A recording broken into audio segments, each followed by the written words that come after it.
זאת זכות מאוד מיוחדת להזמין את פיאם פיילי להקריא פה. Feili.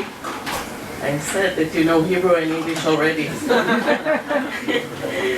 So he'll be reading with his translator, Susan Kodesh. So Payam Feili, Iranian poet and author. It's a precious privilege to hear you. Come on. Take it like this. So first I read the first chapters. The first chapter is my last novel that I did. I don't know when.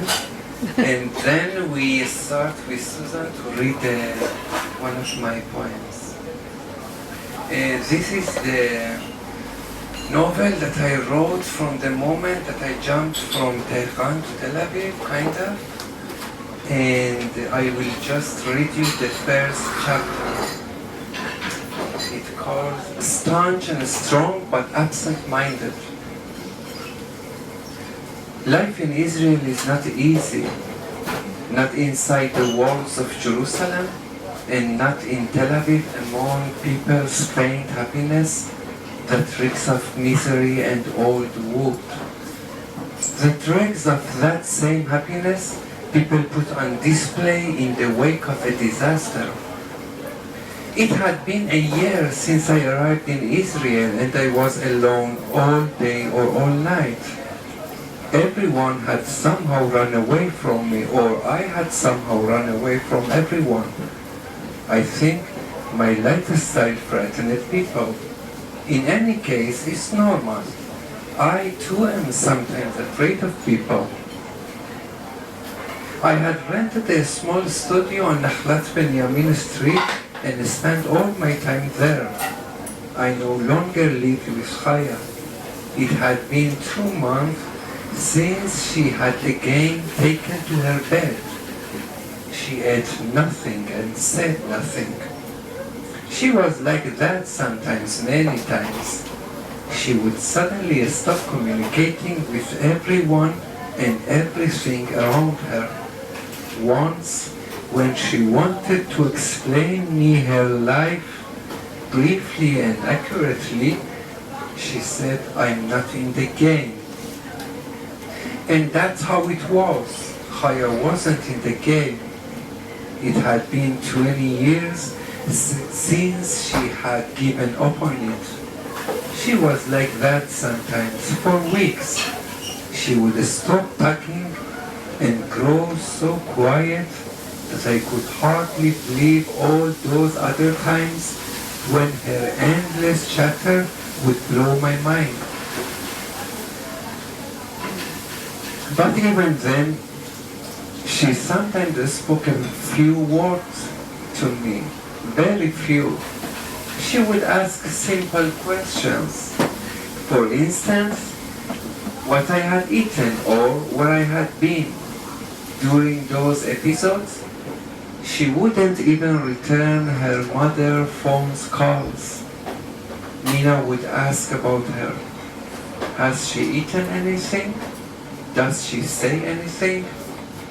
It had been about 2 months since Chaya had again relapsed to that state. Once every few days I would head for her home.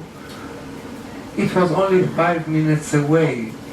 I would cook something simple for her to eat, which she wouldn't eat. I would try to help her to take a shower, which she refused to do.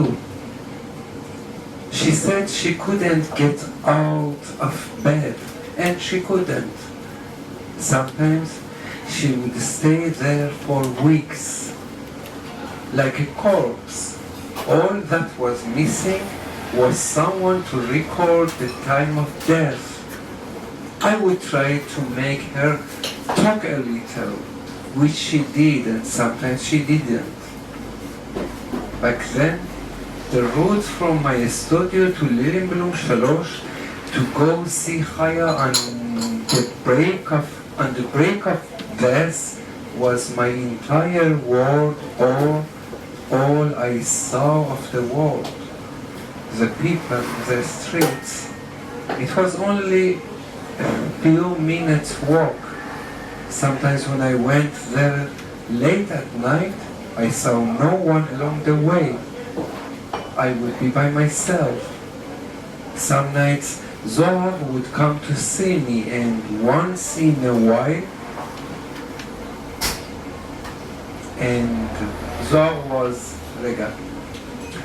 Some nights Zohar would come to see me, and once in a while in the afternoon, I would go to Rothschild to smoke hashish and watch the children, their games and laughter. Children give shape to happiness. They give you a strange energy, a kind that helps you tolerate the passage of time. They are innocent and impartial. They uninhibitedly run down the boulevard and often laugh out loud in a way that reveals how little they still know about life. With their puffed up hair under the sun and their slim, pale pink fingertips. I'm sometimes afraid of them. I'm often afraid of them. They are the possibility of life. And with those small and often chubby hands, they can rob you of your only possibility to death, or hide it somewhere out of reach. Mothers who commit suicide are strange people. Strange and, of course, deeply despondent. Staunch and strong, but absent-minded. Strangers who at home with their children think of their aimlessness and pay ransom to their deadly loneliness. I couldn't be the mother who one day leaves home for a hotel and never returns. My guess is that even if I were to walk out of 1,000 desolate homes 1,000 times, in the end, I would again empty the bottle of Valium in a bin, go back and think of something for dinner. Of course, I'm not certain of this, but it's not worth the risk. Children turn the equation around. I don't want that. I don't want those small chubby hands that often come to you at daybreak to rob me of my death or hide it somewhere out of reach. I must always be sure that I can die with no attachments, especially to children. With them, things become difficult. My guess is that I must always protect my death and not allow anyone to hold it beyond my reach. This one thing I will not compromise. No, I will not be deceived by Tel Aviv and children. Ultimately, I'm afraid of both. Of course, the things that I'm afraid of are not few. For instance, the shrink of ambulances that suddenly hurl you from Tel Aviv content womb to the chaos of Iran in 1987, to the dark years of war and the long lines for medicine and food, to the sound of sirens and the caving in of everything everywhere and the stand toward the bomb shelters. Before crash landing in Israel, I knew Tel Aviv as a cheerful city, or better said, I did not know Tel Aviv. It was the same during those first few weeks. I thought of Tel Aviv as a city lounging under the Mediterranean sun with a smile on its face, far from all tumult and turbulence. But it didn't take me long to realize that the smile was fake, and the Mediterranean sun was fake, and the spirituality at the walls of Jerusalem was fake. Even the smiles of passers-by and the warmth that emanates from their hands is, in the end, the sort of lie that fools tell each other when they are in a bind. The first few days, I felt that people here were happy and had 1,000 excuses for it. But it wasn't so.